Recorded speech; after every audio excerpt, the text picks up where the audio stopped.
السلام علیکم ورحمۃ اللہ وبرکاتہ۔ ناظرین و سامعین، استقبال ہے آپ کا بزم تھانوی یوٹیوب چینل پر۔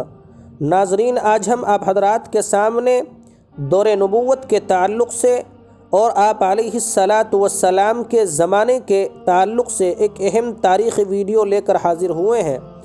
جی ہاں ناظرین، آج ہم آپ کو بتانے والے ہیں کہ جس طریقے سے آج کل معاشرے میں جو مسائل درپیش ہوتے ہیں، ان کے استفتاء کے لیے، ان کی معلومات کے لیے دارالعلوم دیوبند کے دارالافتاء، مظاہر علوم سہارنپور کے دارالافتاء اور دیگر مدارس و مکاتب کے دارالافتاء سے دریافت کیا جاتا ہے، اسی طریقے سے آپ علیہ الصلاۃ والسلام کے زمانے میں مفتیان اکرام کی آخر وہ کون سی جماعت تھی اور کون کون مفتی تھے، کتنے مفتیان تھے، جو روزمرہ کے مسائل جو درپیش آتے تھے ان کی دریافت کے لیے ان کے پاس جایا کرتا تھا۔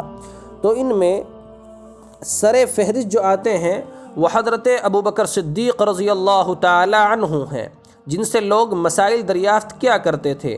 حضرت عمر فاروق رضی اللہ تعالی عنہ ہیں، اسی طریقے سے حضرت عثمان غنی رضی اللہ تعالی عنہ ہیں، حضرت علی مرتضیٰ رضی اللہ تعالی عنہ ہیں۔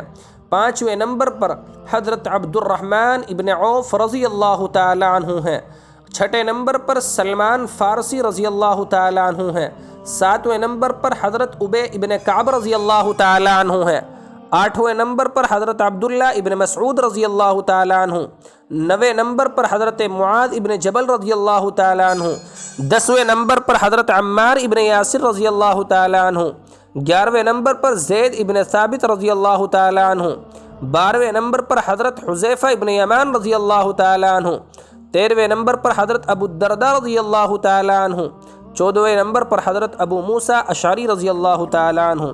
یہ دور نبوت کی مفتیان کرام گزرے ہیں۔